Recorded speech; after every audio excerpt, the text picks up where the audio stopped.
Okay, here's a sheet for you. I want to talk about. I got a pen though, if I can borrow one. This Sorry. is a skinny G2. It's a little weird, but The 05? yeah. I get you every once in a while. Yeah. And the 10s are too thick. Yeah. Yeah, you get it, man. Okay, let's talk about strengths. Yeah. So one of the things that I know you've been doing with the class is distinguishing between the verbs on the FRQ prompts, such as identify and explain. What has been the impact of doing that?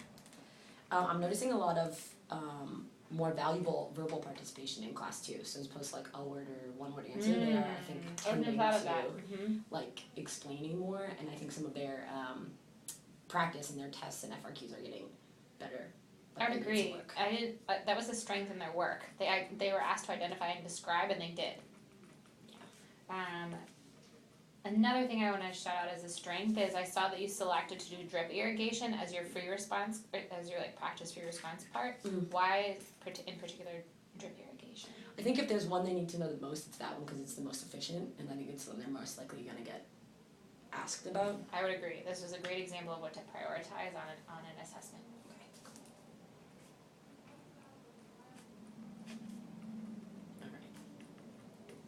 Okay, so before, thank you for submitting all this pre-work, it really helps. Before we start looking at the exemplar and the student work, what I want us to do is root ourselves in the exemplar for what students need to know about irrigation. So on the workspace there, list out the main types of irrigation that students need to know and jot a quick pro and con for each. I'm going to do one too.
Alright, so, can I see the ones you put? Yes, this handwriting is a bit insane, but yes. Great, so when I taught this class in the past, focused on flood and drip. Tell me more about furrow and spray and why you landed on those two. I pulled those from the the essential knowledge that's listed on the AP site. It listed those four. Okay. So I pulled them for that reason. And then we kind of talked about it actually a little bit more in terms of like a spectrum of like less cost and initial investment, but more waste, and then kind of going down to all the way to drip where it's more involved, it's more expensive, it's more of an initial cost, but then it's a lot less wasteful on the back end. And out of these four methods, which ones are most likely to lead to soil salinization? So this was one of the questions that they struggle with, and I saw in the book it seems to say that spray is where they talk specifically about salinization, but one of the students pointed out when they were using the like agricultural website that they said that flood is the most for salinization. That's what I thought too.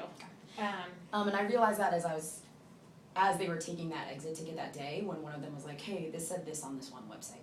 So great. So if we look at number 2, what would be you counted correctly they got spray, but what would be the acceptable answers for this? So I think flood would have been acceptable, and furrow also can cause spray too. So I almost think that the question would have been better to say like which one's the least likely to add to salinization. Right. But with that said, let's transition into the gap. Well, actually, that's not JK. So could we agree that we would take either A or C on this one, given how it's written right now? Yeah. Okay, perfect. Alright, now I wanna talk about Paige's, cause she is the student exemplar and what makes her work exemplary. Specifically, I wanna zoom in on number 3. What are the keys to why Paige's answer is exemplary? Sorry, I'm stuttering today. Well, in terms of describing the advantage and disadvantage, she always adds that. And I think the way she writes is clearer a lot of times as well. So in this, it's like one advantage is this, and then the next sentence is the description, and the disadvantage is this, and then the next sentence is the description. So it's easy to follow like where her points are. It's like the identification is right there, and then the description's right after. And for me, she clearly names the cause and effect. Mm-hmm. And I think that's one of the best strengths of her answer. Okay. So this is the exemplar response we're ideally aiming for, knowing that also will like C would be an acceptable response, and it might not be the best way to assess that topic. Okay. So let's look at question 2. This is one we're going to zoom in on, even though we already just said there's 2 possible answers. This is the data for that question. 17 kiddos put A, which is the one you marked correct. 3 put B, 8 put C, and 7 put D. So what does this range of responses tell you? Well, I think that the question's not, or that it's just not clear. And like we said, I mean, the next biggest one is C, which is the one that in different places had said that. But then I think that the number of drip is the most concerning because it's kind of definitely not that one. I agree. So how was soil salinization due to irrigation taught? So we talked about we talked about it in terms of like one of the cons or one of the concerns with irrigation is that you can cause salinization in the soil. Did you directly teach how soil salinization is caused? Yes. How? When you irrigate with water that has some component of salt in it, the water will evaporate or get taken up by the plants, and over time the salt accumulates in the soil. And then once the soil's salty, it can interfere with like crops' ability to pull water out of the soil. Does that work? Does this right here show us that kids understand how soil salinization is caused? No. Why? I think because if they understood that it's caused by evaporation, then drip would be decidedly not an option. Great. So fill in the blank for me. Students are not correctly identifying the irrigation process that leads to soil salinization because why? They don't have they're not clear on how it happens and the cause and effect of evaporation being involved in the salinization. Perfect. So write that down. That's the gap. Students are not correctly identifying the irrigation process that leads to soil salinization because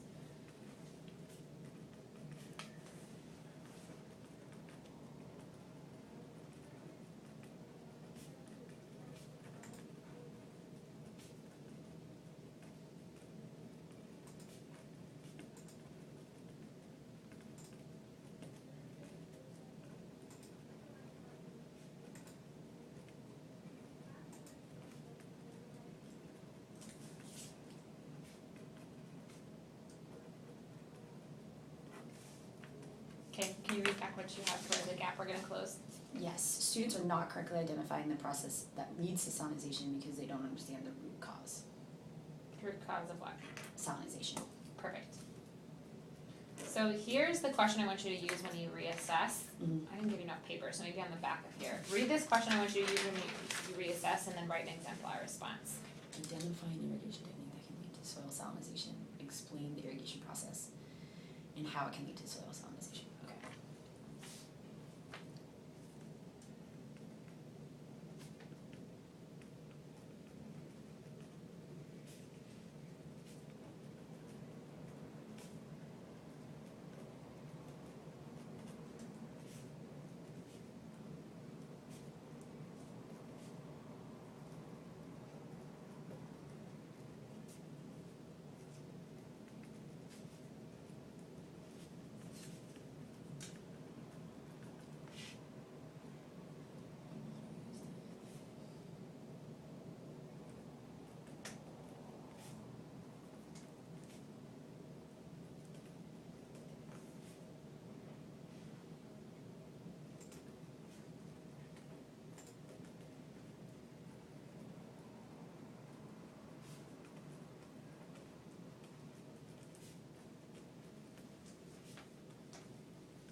Yes, if you can. I don't know what's going on with my hand maybe.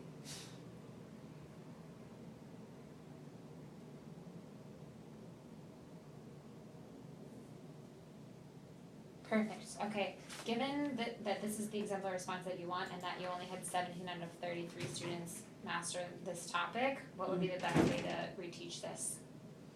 I think we could look at, I'd probably stick it in a do now and look at a couple answers, and I think we need to walk through like the steps, like go through the steps in each. I would agree that you need to walk through the steps.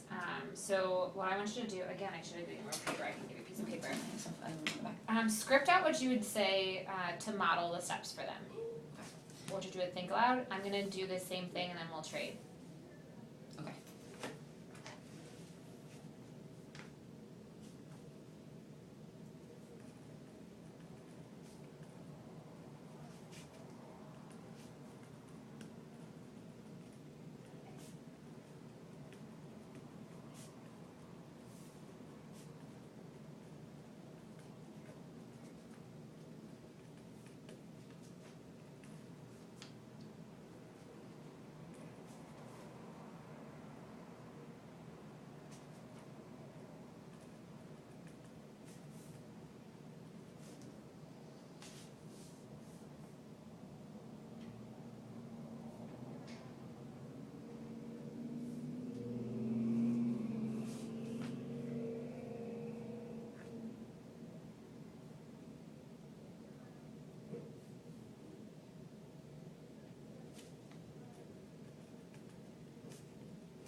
One second. No, I'm just rereading. I'm reading this back.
Okay, I'm ready when you are. Okay. You're just trade? Yes. So the last two are questions. I put their Okay. responses in parentheses.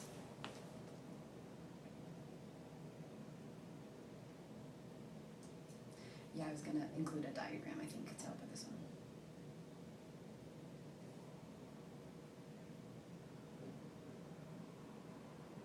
Perfect.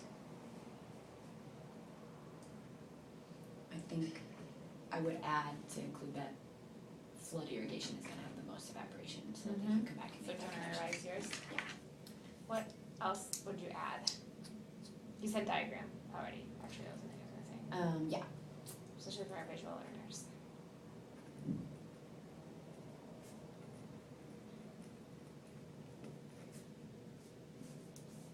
I might even include this here to ask them which type of irrigation has the most evaporation. There we go.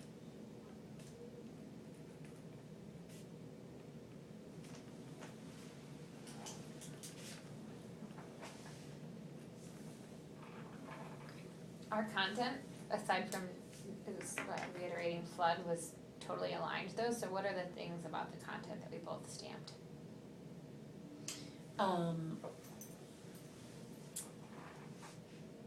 I think the most important thing is that like the evaporation happens and then it starts to build up, and that it's like it happens over time, and then eventually when it builds up, then it's kind of, that's at the point where it becomes salinization. Perfect, great.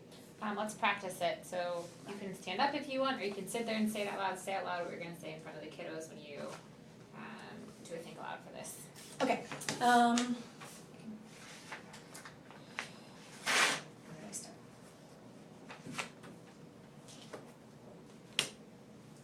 I would maybe start with the diagram. So take a look at the diagram I'm marking now. In the first picture, water used in irrigation contains tiny amounts of salt as they get put on the land, and we put that on the first picture. But water evaporates, is taken up by the plants, and then it leaves soil behind. It leaves salt behind in the soil. So over time, what happens to the amount of salt in the soil? And hopefully they would say that it accumulates. If we have a buildup of salt in the soil, what is that going to mean for the plants or the crops? And hopefully we'd identify that it would have problems growing if it's too salty. And I think the key, we'd stamp the key, maybe write down the understanding that salinization is caused by irrigation water evaporating, leaving salt Okay. behind in the soil. What question would you ask to have them stamp the key? So revise that and do that part again.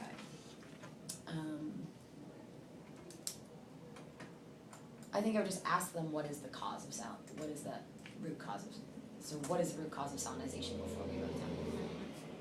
What if they just said irrigation though? I would maybe follow it up, so what specifically about Yeah, how? irrigation? Yep.